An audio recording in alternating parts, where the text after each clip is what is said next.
Respected Mr. Louis Herbert, former Cambridge City Council leader, and my dear friend Mr. Baiju Tikala, Honorable Deputy Mayor of Cambridge, and my dear friends. I am very much privileged and delighted to be here to make a speech regarding revival of Nehruism at this prestigious institution. When the world sleeps, India will awake to life and freedom. What would have been in the mind of Pandit Jawaharlal Nehru when he spoke those famous words in the midnight of 14th August 1947? He was taking a big challenge ever taken by any Prime Minister in the 20th century. A new nation, old civilization, new subcontinent, full of hopes, resources, but shackled and exploited by the imperialist foreign rulers. Hopes were unlimited, but problems all around, like partition, joining together the union of states in India. Any human being would have been felt jittery. But Panditji was not. He loved India more than anything else, and India loved him more. There was a mutual trust and commitment between the people of India and their Prime Minister. India never had such a relationship to any other leader or any other Prime Minister which she had with Pandit Jawaharlal Nehru. Panditji was a curious mix of contradictory characteristics. He was very practical political leader, restrained Prime Minister, a dreamer, but a poet within. He was thoroughly so Indian, but at the same time, he was truly a world citizen. It is perhaps because of this mixture that allowed him, that gave him courageous ideas to shape the modern India and to stir optimism to implement some of them. His long journey to discover India was a long-term endeavor. His modern mind and statesmanship was very much different, and his exposure with international leaders, wonderful people and other institutions opened up the modern civilization to him. He was sure about one thing, that it was the right time to step out from the old to the new. He was thinking about that, always thinking about that. It is his conviction and unfailing mind, because the need of the hour that led to a unique building up of the socialist, democratic, secular republic in the land of 340 million people at that time, who belonged to varying ethnic communities, who spoke hundreds of different languages.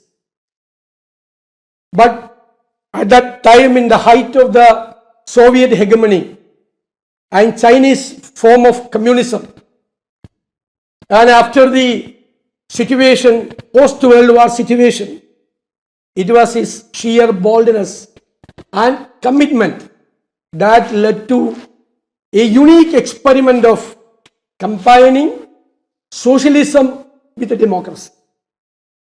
Those times, the Soviet Union was following the communist attitudes, but there was no place for democracy. The leadership of United States in the post-World War situation, they followed the capitalism with the democracy. But actually, Nehru wanted to give the best for India. That is why he mixed the opposites. Thus born the idea of a socialist and truly democratic country working on a planned mixed economy. Look at it. It's a rare experiment of combination of opposites. Mixed economy, democracy, socialism. When poverty was the biggest reality staring on the country, what then a prime minister do? Only one option: produce more food. Panditji believed that boosting agriculture through mechanization, then irrigation, and by implementing various forms of farming.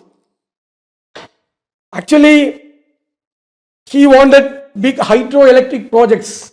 For an emerging economy, the power is highly needed. He wanted to give power to the industries and to the remote homes in the remote villages of India.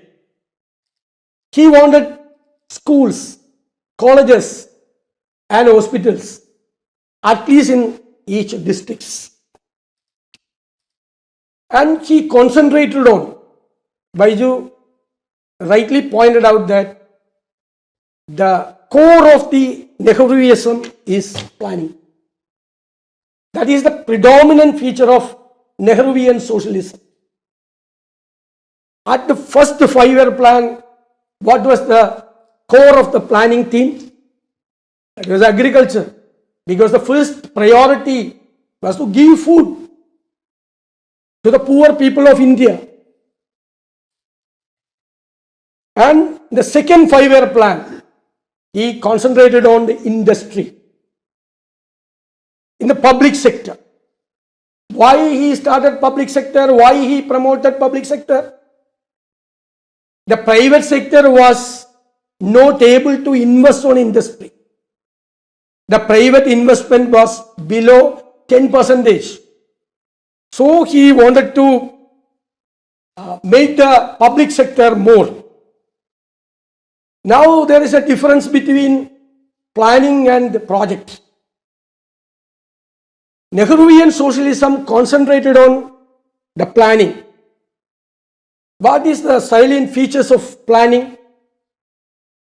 In a complex society like India, there are more than 20-25% people are backward communities and the scheduled castes and scheduled tribes, those who were denied education, employment for the last many centuries. So when we constituted Constitution of India, we provided reservation for the scheduled castes and scheduled communities and to the backward community. When there is a planning, there will be separate provision for the backward community and the scheduled caste and scheduled community. And in the planning, there should be priority. What I said, the first 5-year plan, the priority was agriculture. In the second 5-year plan, the priority was industry.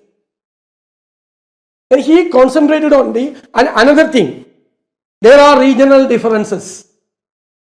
What is the situation in South India? That may not be the situation in Northeast.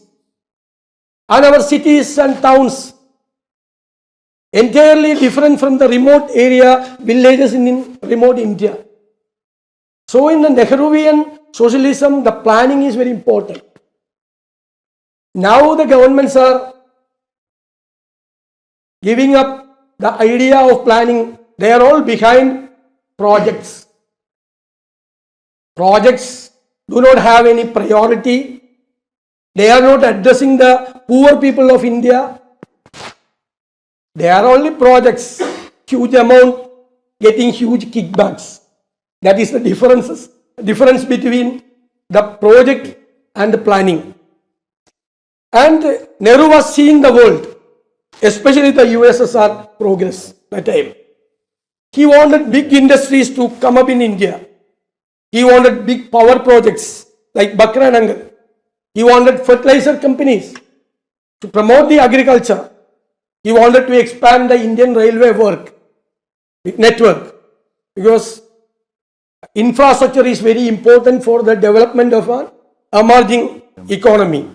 He was the driving force behind the India space program. Private and public sector working together.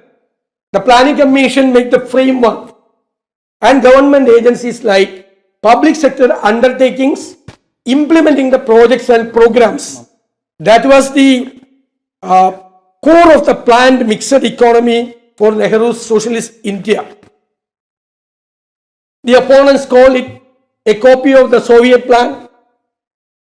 Some said that it is only licensed Raj.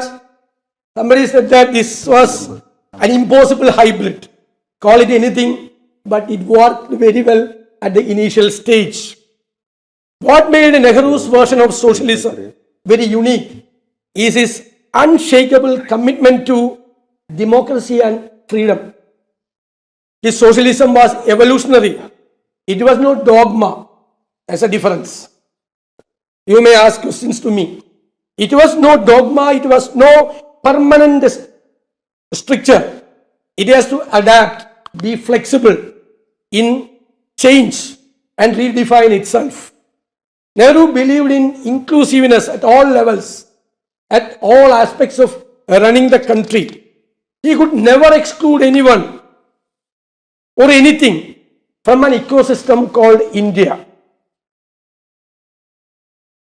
He only had suspicion of the far-right fundamentalistic forces and the unscientific attitudes.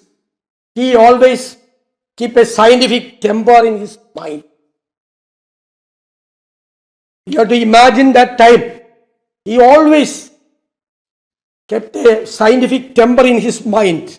He wanted communication, consultation, dialogue, so that he believed that our democracy stays alive.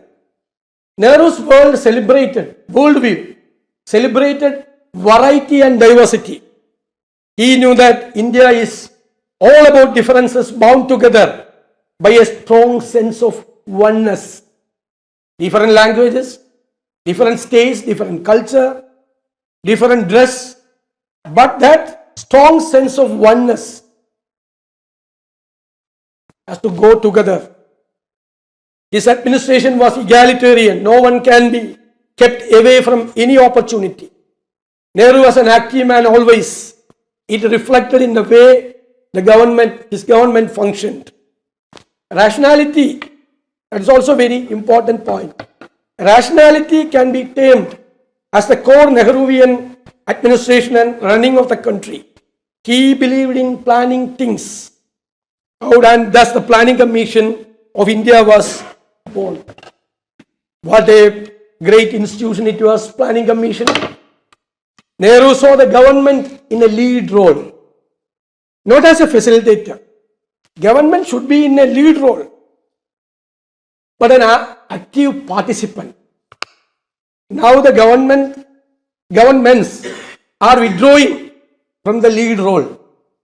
They are all acting as a facilitator. He believed that the government should act as a lead role, not as a facilitator. He considered public sector as people's platforms to create wealth and jobs for the country. Nehru's socialism was a philosophy, it was a value system, and an impetus for liberal democracy. Along with the Navaratna industries in the public sector, Numerous other institutions were created at the time of his prime ministership.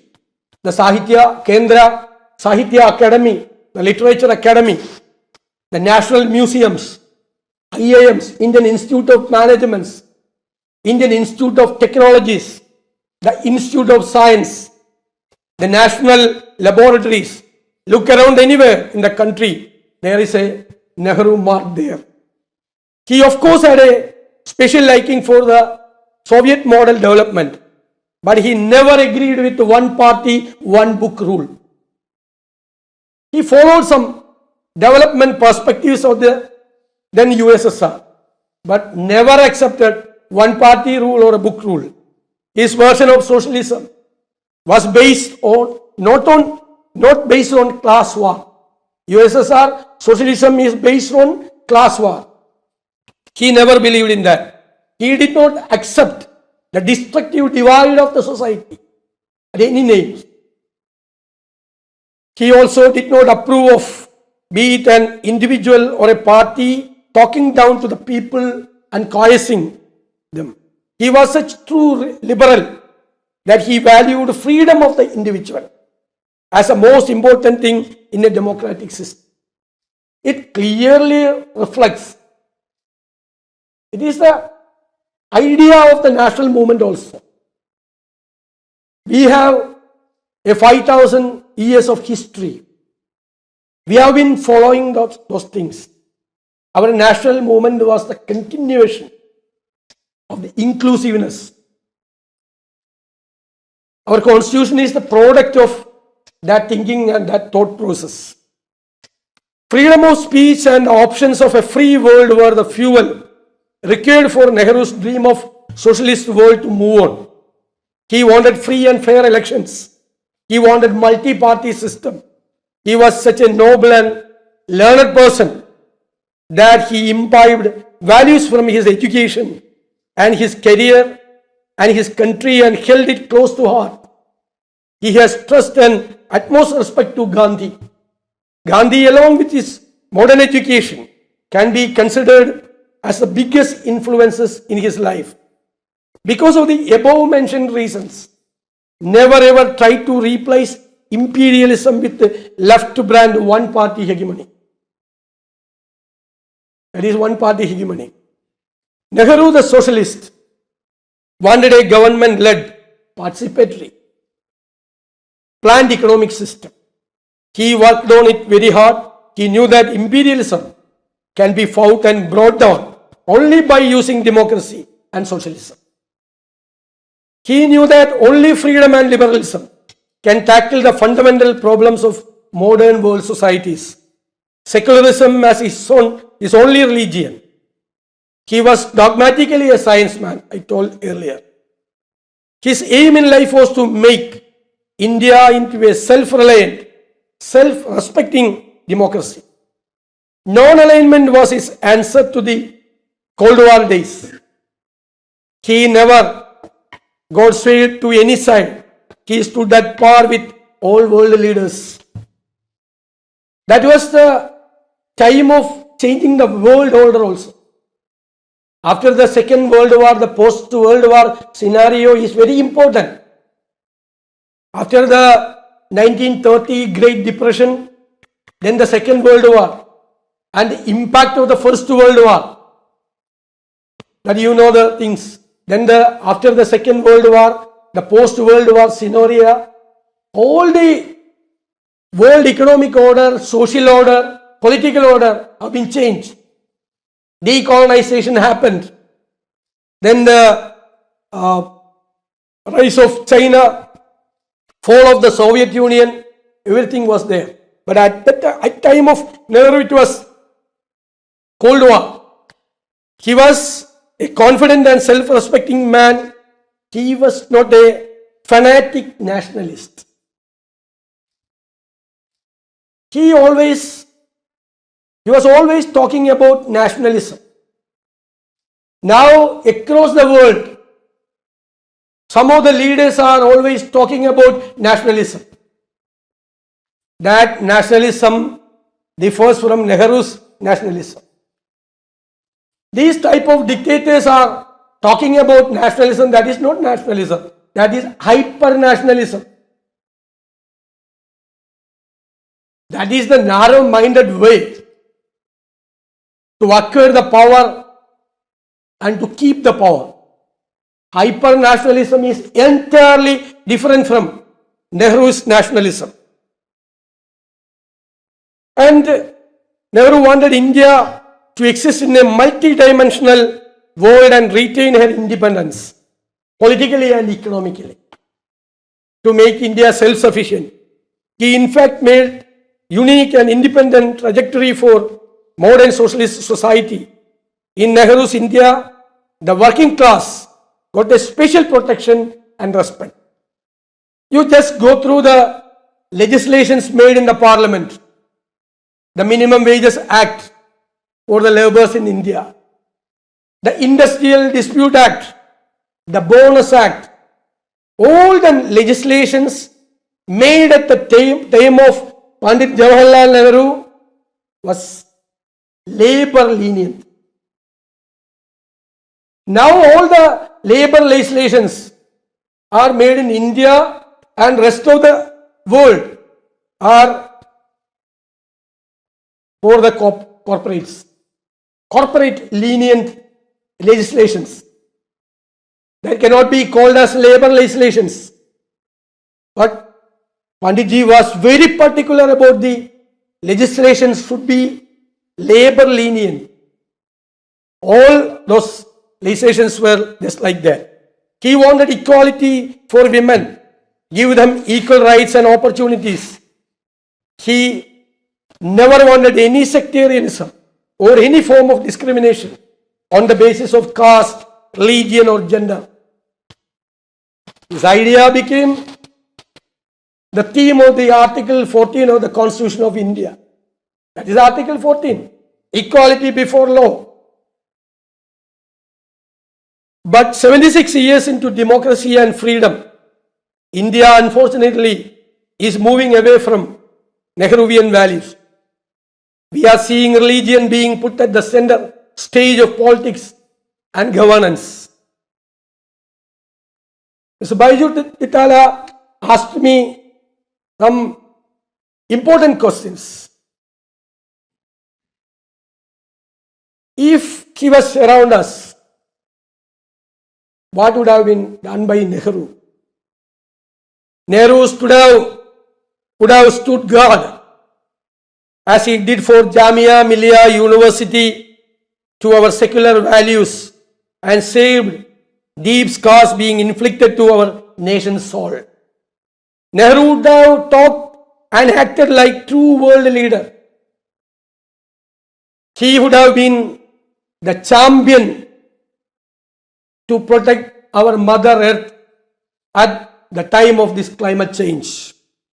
If he was around, I am sure he would have been at the Egypt border with other world leaders and making sure the food, medicines and blankets reach Gaza, where they are suffering, not the weapons and bombs.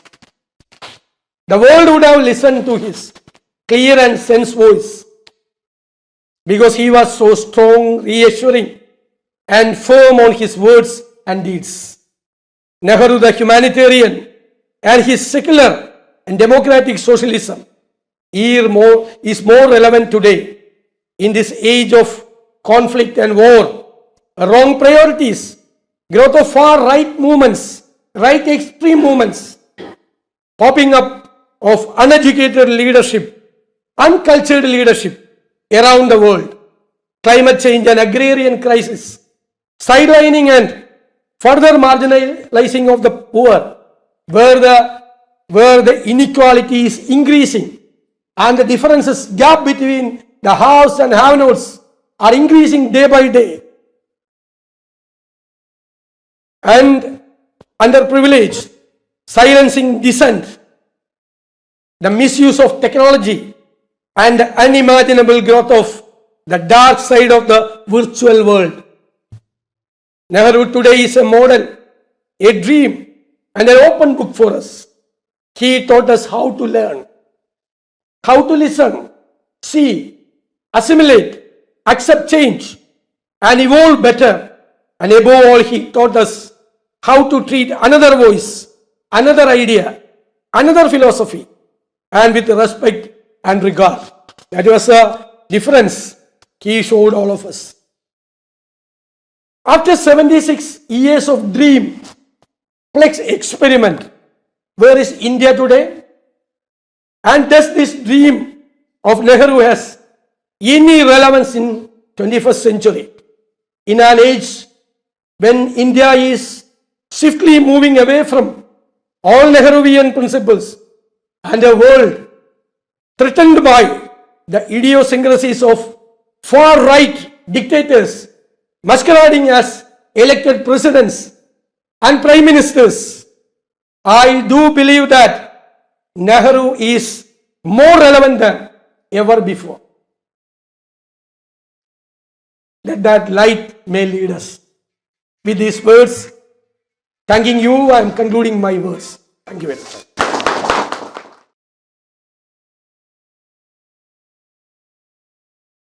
What a terrific discourse. Now, over to my comrade and mentor, Louis Herbert. Thank you.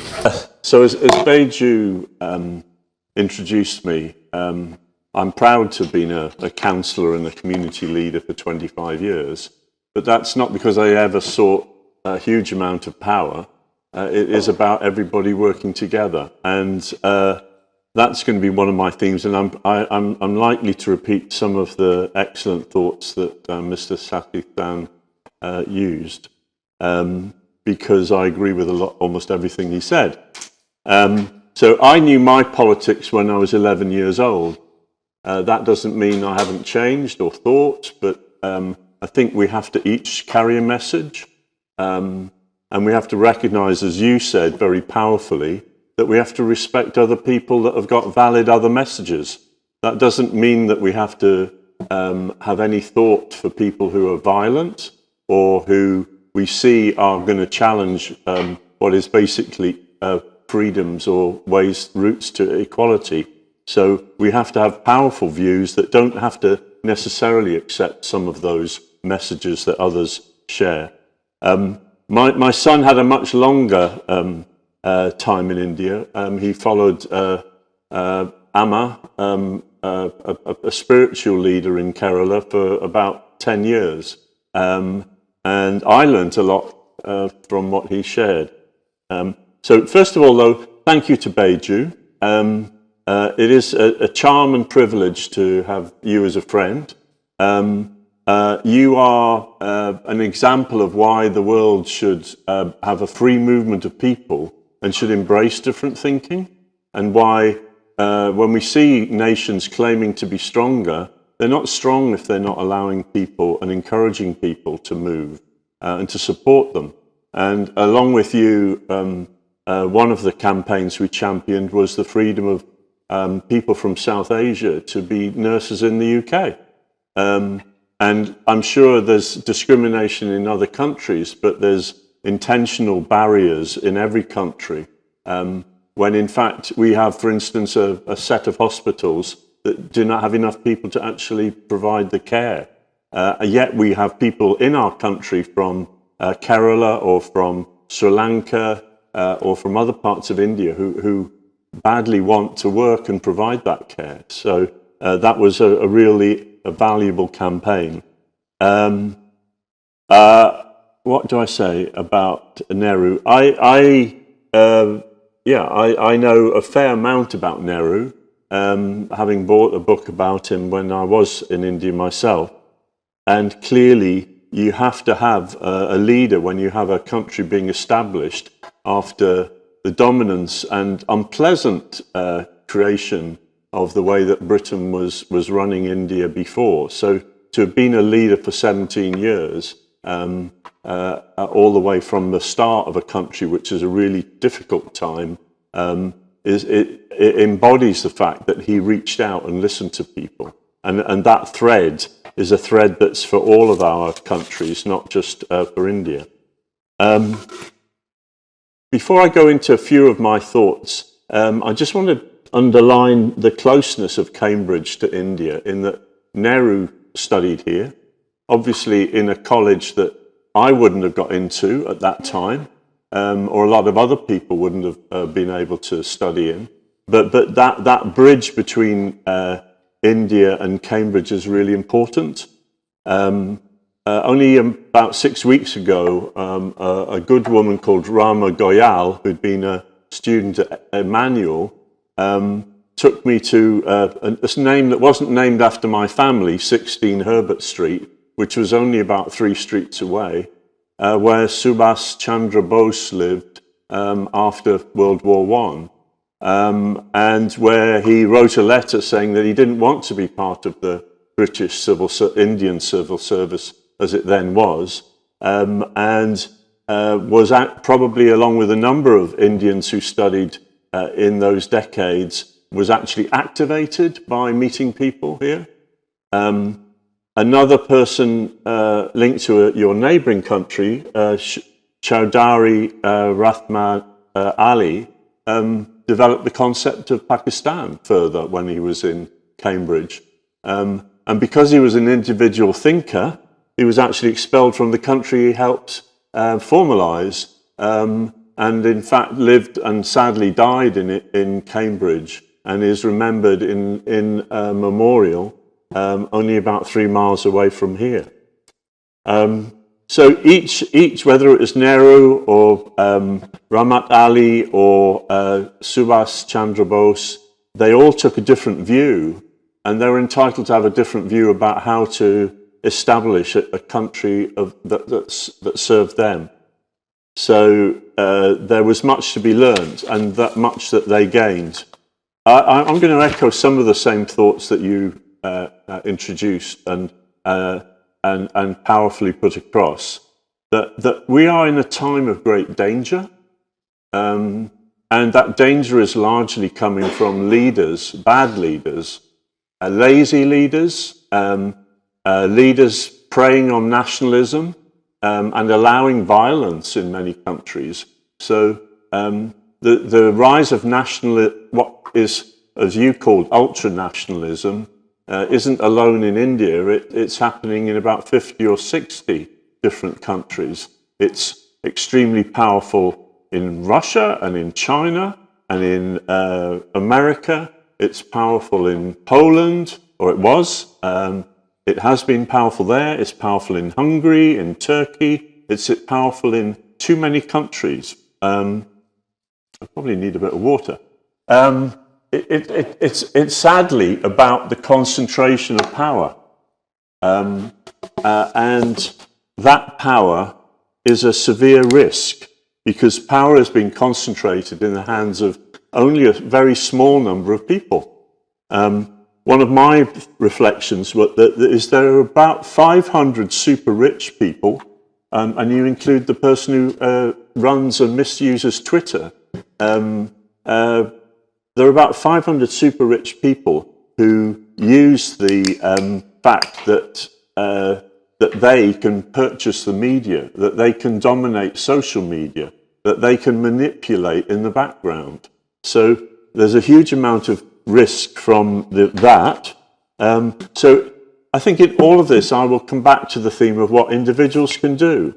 So one of the threads that people can do is that we can challenge.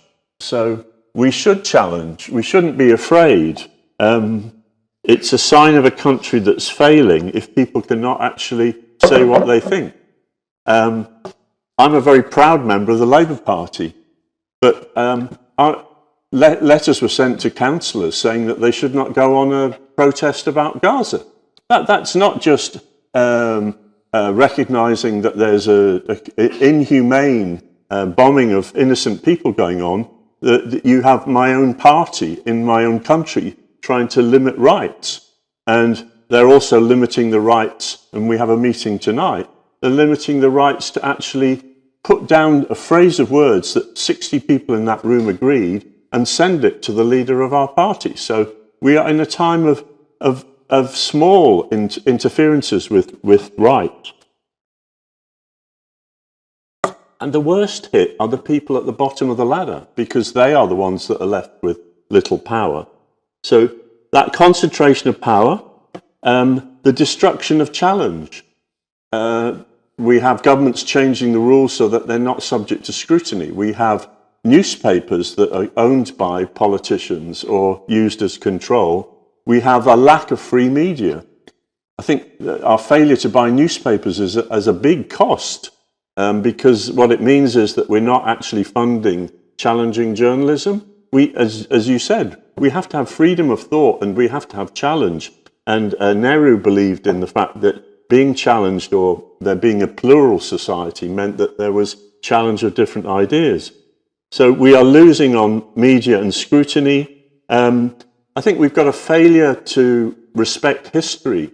It's not a perfect phrase, and it is, I think, a bit of a change from what Santayana actually said. But those who ignore the lessons of history are destined to make the same mistakes.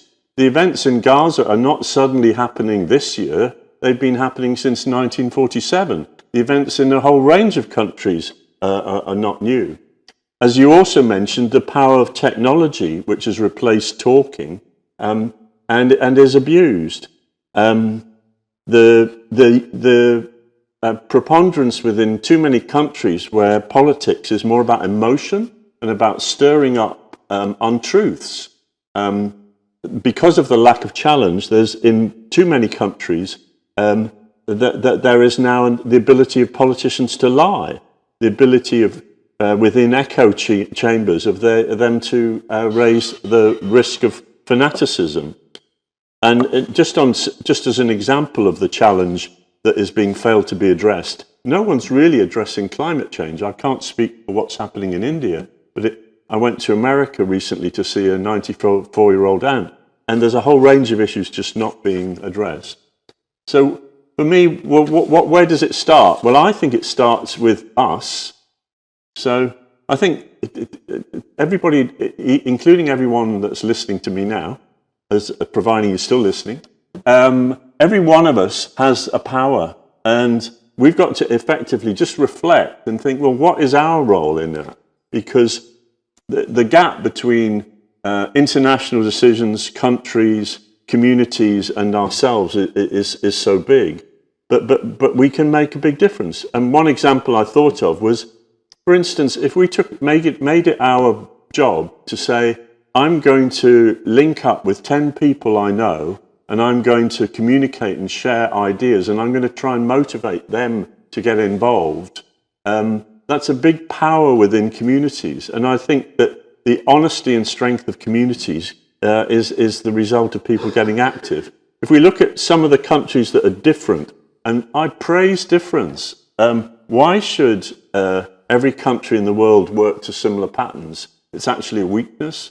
Some of the countries that are strongest have actually independent communities within them, and they certainly enable there to be challenge.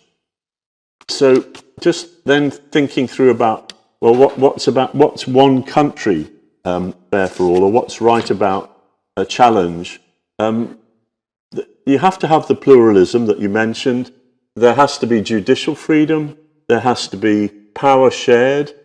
There needs to be the sort of continuing and solid focus on challenging inequality, and of making sure that every citizen feels that they are the same.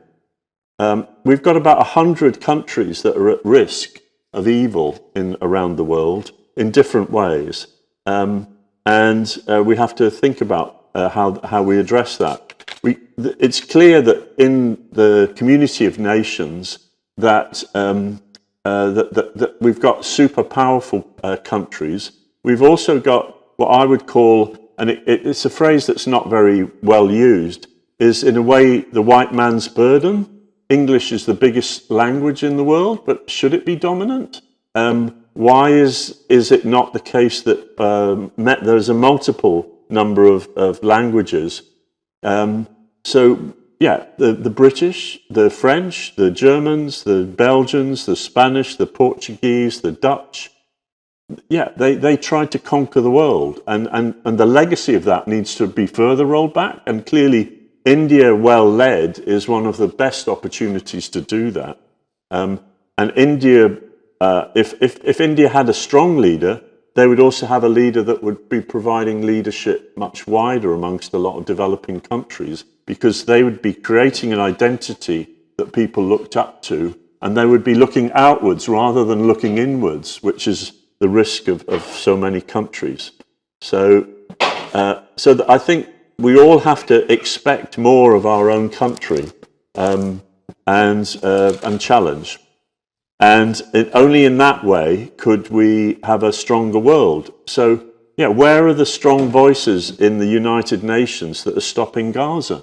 Where is an international reserve military strength that will stop people being murdered in their own country?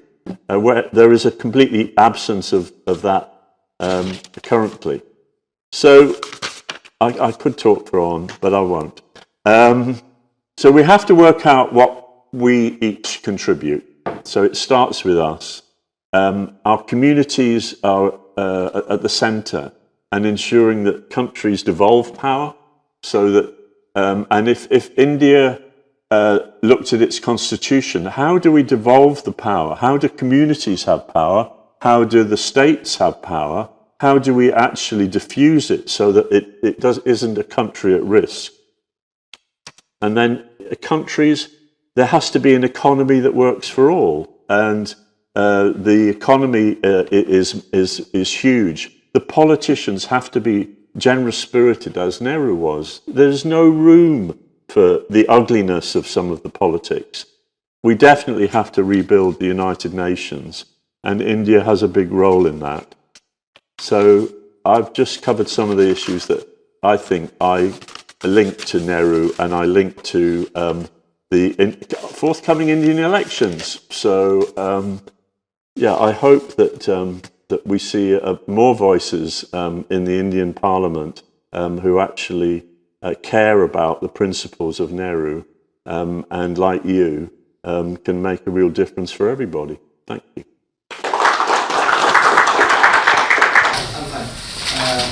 You said that Mr. Nehru was a dreamer, and all the prime ministers who become the prime ministers do have dreams.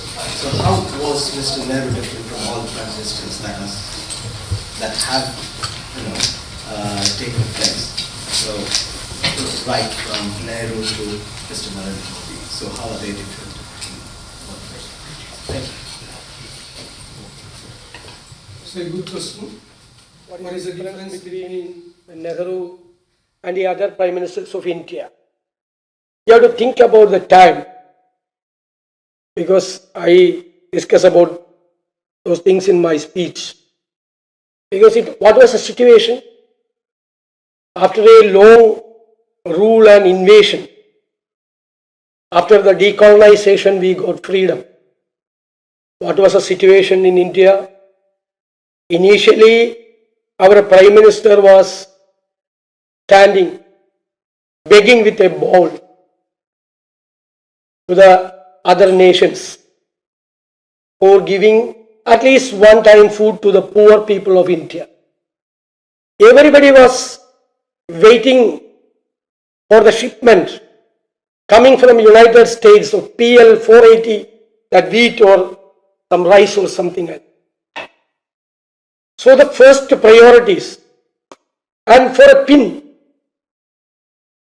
it had to be imported from the other side.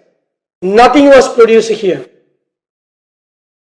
From a clean slate, from a zero position, he built India to that level. That is why I mentioned about the institutions.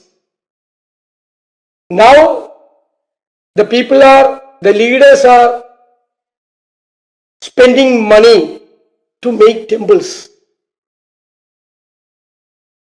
Nehru would have been, if he is around us, he would have been made educational institutions instead of temples, expensive temples. He would have been made hospitals for the poor people of India instead of spending huge money to build statues, big statues. That is the difference. And he always tried to make India a feeling of oneness.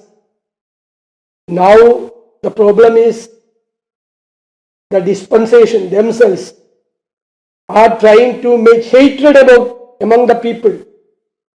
They wanted to make division among the people. Hate campaign is initiated by the rulers themselves. We cannot imagine such a situation.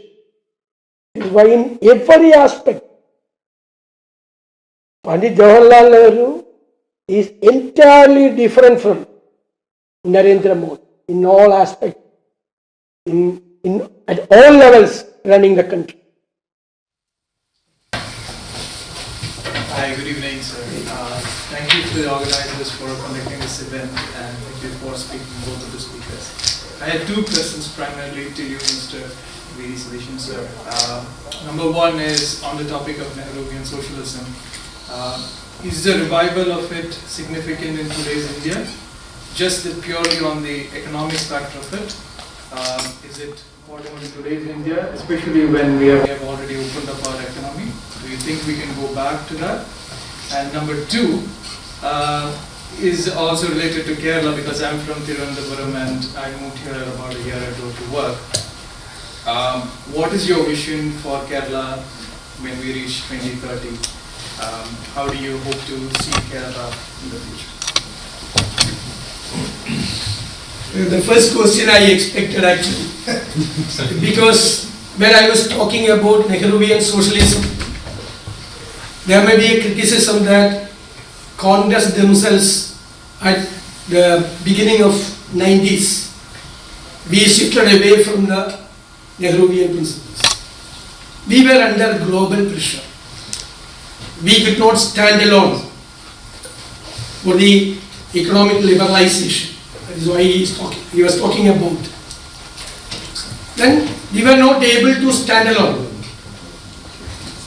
to be isolated as a one nation, because the entire world was changing. That is why I stated that Nehruvian socialism is not a dogma, it was a permanent structure. It can be changed. But the question is, after the liberalization, we created wealth, we created jobs, we created the tax rate, many things. But the pertinent question is, how we spend that money? Whether there was a redistribution of equitable redistribution of money. That is a pertinent question.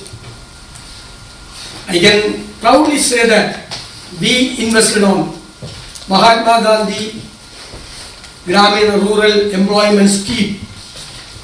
We invested on National Health Program, NRH, Rural Health Project. We invested on educational institutions. That was a clear redistribution of money. Then we came back to Nehruvian socialism. That is very important. We have to create wealth and jobs. But how we redistribute the money, equitable distribution of money, through the MNREGA scheme, that money reached the faraway villages, remote villages in India. Next one is 2030 about Kerala. We have been happy with the health and other educational aspects in Kerala for the last so many years. But in my opinion, our health standards and our education standards were at the European level at one time. But for the last 20 years, my opinion is that it's in a stagnant position. We are not upgrading.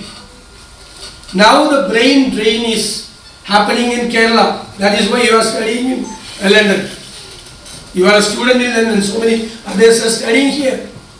Because our institutions are not the center of excellences, centers of excellences. We have to upgrade our higher education.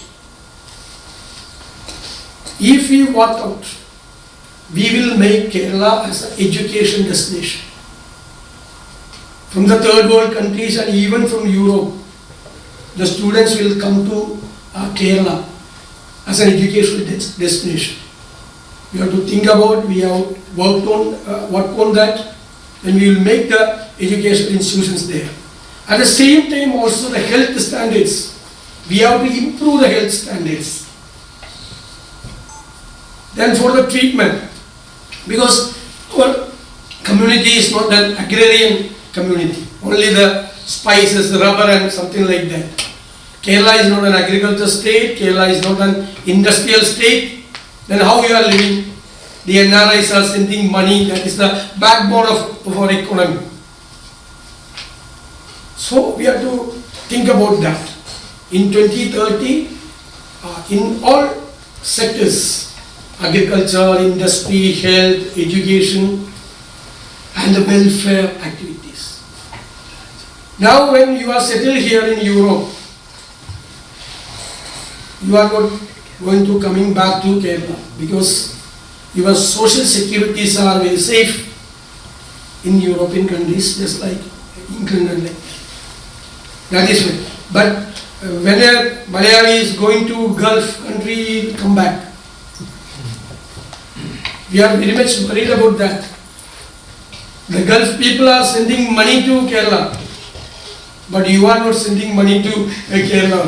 There is another problem. It will affect the economy of the state. So the welfare things, the insurance coverage and other social security measures should be taken very seriously.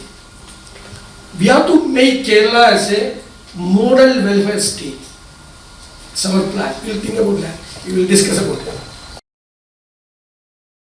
Hello, I'm a student here in the Center of South Asian Studies. I wanted to connect today's discussion to something that I'm being taught here. So recently we are being taught about consumption is one subject we're studying on, and we're studying on this book called Liberalization's Children by Ricky Lucas. Basically it's a play on words on Midnight's Children of Salman Rushdie, which is basically that, you know, people after partition, these were the children who were heavily inspired by Nehruvian socialism of working towards development and all.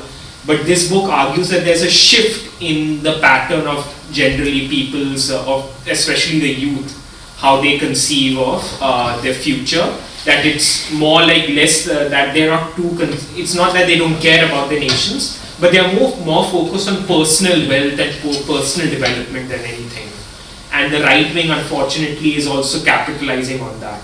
So how can we, considering that the thing is on revival of Nehruvian socialism, how can we reignite a passion within the youth for Nehruvian socialism? Because there's generally a disdain towards the left, unfortunately, and the left parties haven't been able to effectively tackle that, especially in North India. So that.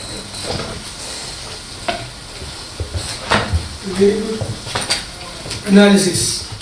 After the partition and after the independence, Nehruvian socialism ignited the youth of India very well. So we were marching towards an aim to a self-reliant India. Both levels, the agriculture sector, primary sector, and the secondary industrial sector. Now then the third was the service sector. Then the science, the ISRO, many other things. We installed many institutions all over India. That was a change that ignited the youth of India. Unfortunately, the shift from the Nehruvian principles, the socialist concern, socialist aspects, we gave up on the way. Then we reached a selfish attitude towards create wealth.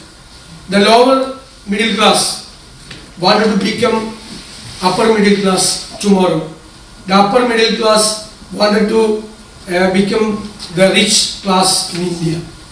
So the right-wing economists and right-wing policy makers and right-wing, far right, that was I mentioned about them, I criticized about the far right thinking.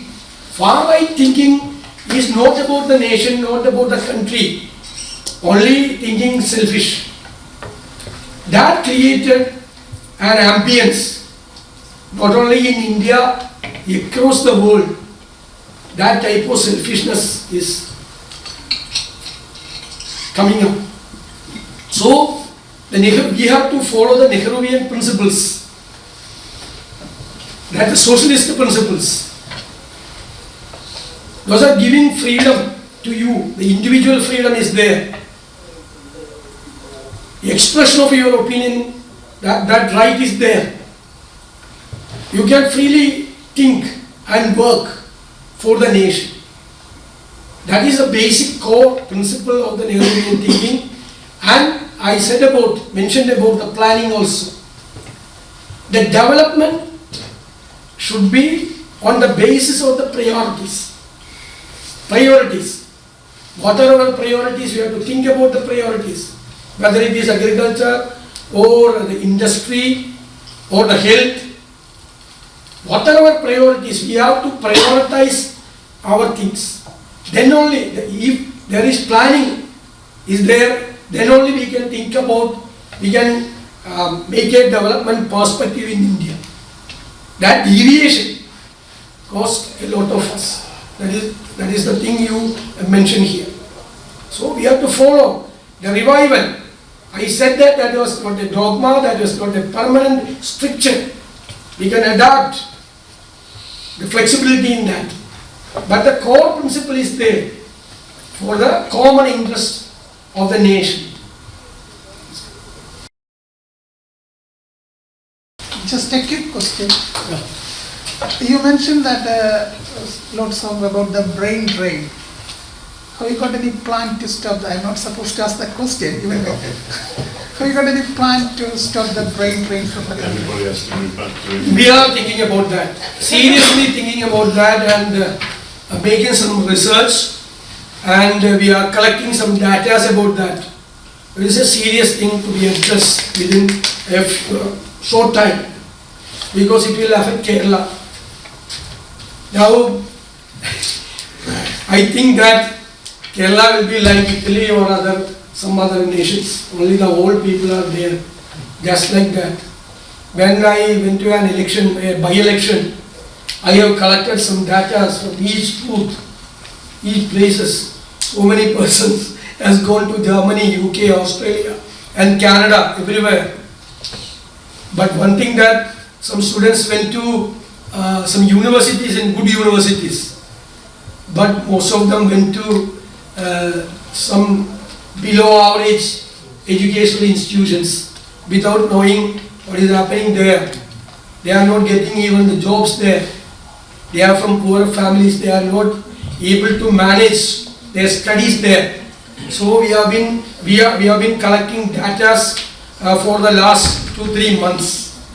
Then the first thing is there should be some institutions,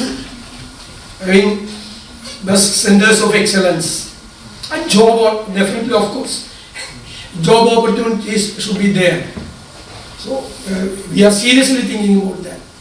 I hope that we should have a very good plan to address this matter. Good evening, sir, everyone here. So my question to you, sir, is, and also to you, that why do you think that India is now ready to adopt Nehruvian socialism? As you rightly pointed out that in 90s, Congress left Nehruvian socialism, the principles at that time. So why do you think that the situation now is the apt time for India to adopt the socialism right now? This is the right time for an introspection. Right time. After 33 years, 91, we introduced the economic liberalization reforms, economic reforms. As I said earlier, we created wealth, we created job. there was lot of changes in India. But what is the final outcome? I have read a book recently regarding inequality, written by Thomas Piketty, who wrote Capital. The data he presented was very shocking to me. Not only in India, even in the United States, the differences between the inequality is increasing day by day. The half of the population of the world, their wealth, are keeping by 1% of the population in the world. This half of the population of the world, their wealth, it is equivalent to the wealth of 1% of the total population of the world. Like a third world country, India is facing very serious problem. The money, the wealth is accumulating in one place. The differences between the house and avenues are increasing. We can see at every aspects of our life that difference. The entire economic policy has been changed. In 91, we were forced to adopt such a policy under a global pressure. Now, for the convenience of the rulers, they are misinterpreting that economic reforms. They are completely privatizing everything. If a public sector undertaking, if is go by laws for a long time, and if you are not able to correct the losses made by the public sector, you can sell it. But the public sector undertakings which are still creating great profits are selling. Now in India, for example, the banking, if you are taking 50,000 or 500,000 as a loan amount, and if you are failing to remit the money for the consecutive 3 months, your account will be declared as NPA, non-performing asset. Then the debt tribunal, Sarfasi Act, everything will be there and your property will be recovered. But in the new India, if you are taking 5 billion or 10 billion, you are not remitting anything. Your amount, your NPA will be right. And you can go to New York or Washington or Seychelles. Now, as crores, I cannot make it pound or a dollar. The NPA of the Indian banks are 1.5 million crores. You cannot imagine. That is 15,000 lakh crores. Is that correct? Any mistake there? 15,000 lakh crores. The government of India has to refinance to the banks. Otherwise the banks will be closed. Where can the government of India repay the amount, refinance the amount? From our pocket. Or by selling our prestigious public sector undertakings. That is also a deal. The valuation is only 100 valuation. How can you evaluate the Bharat Petroleum Corporation or Indian Oil Corporation? More than 20,000 outlets and so many refineries, you cannot value. But they are valuing and they are selling. That is what is happening here. So the economic reforms now have been transferred into other form of the far right selling of the property, common property, public property. So this is the very good question. Thank you, my sister. It is a very right question. This is the right time for introspection. So the relevance of Nehruvian socialism is increasing nowadays. I could just add a few points, and it was good to hear from the only woman in the room. I think, I mean, power is about persuasion, so in a population as large as India, or if it was in the UK, you have to think about the whole population, and you have to come across with a range of messages. You have to have a diverse message. I think it is really sad that the younger people of today in many countries are going to be worse off than their parents. And I think, certainly, I mean, I don't understand much about India, just a bit. But in Britain, my generation has got almost all the wealth. It's got most of the political power because we vote. But just think in India compared to Britain, of the just range of people that don't go out to vote, that not even on the register, of the people that suffer different inequalities. I think it's got to be an all-embracing ability to actually create in a democracy the number of votes that are needed to make the difference. We are heading for a climate catastrophe, and that's going to hurt younger people. Young people are not being given the same rights as older people. I think that an alliance has to be created where you actually, first of all, it's based on principle of tackling inequality, of having a fairer economy, but it has to get people, it has to get people's heart, and it has to motivate people, and it has to be local to change. And when the people who want change make power, they've got to, the first action of any good government is to share power. So we might have a change of government in this country, but if that government doesn't change the system of voting, doesn't change some of the basic institutions, it will just be consigned to the dustbin of history after 4 years. So an Indian government has to look at where power is and where too much power is and change that. And one of those areas is actually women, because how many powerful people in the world are women? The only leaders of countries are in Scandinavia, just about, with a few exceptions.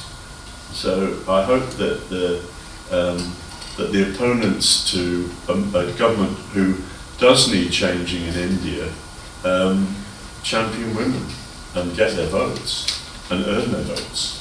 Yeah, just a question, two questions actually. So, revival of Nehruvian socialism, is this something which is particularly pertinent to a Kerala situation, or do you think that National Congress party is also adopting the same principal lines? And secondly, second question is that I think the next elections are coming in May next year for the Kerala Legislative Assembly. So what is is your strategy to win? For example, if we all want to vote Congress, so what's your key points there?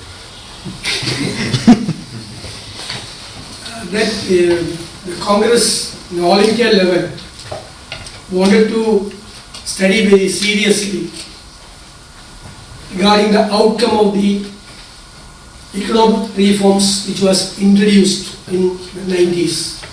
We introduced, but as I said earlier, that we distributed the money like that. So not only at the Kerala level, at the national level, we are seriously thinking about to mitigate the difference between these haves and have-nots. So we have to think about very seriously regarding the legislations and the pro-corporate attitudes of the governments. So our election manifesto will be on concentrating on this thing. And you ask about the Kerala election or the national election? The Kerala legislative. Kerala legislative election is only on 26. 26. After the parliament election, we are going to plan very seriously about Kerala. What somebody said here, our perspective is about 2030. We are going to communicate with the people that what will be in Kerala, what should be in Kerala 2030.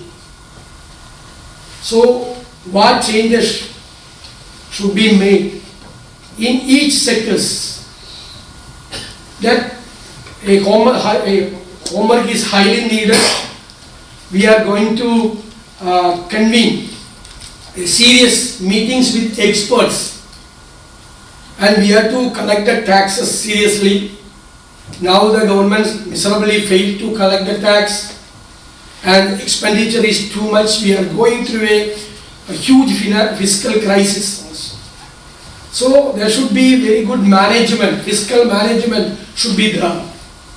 Collect more taxes, then concentrate on the welfare schemes.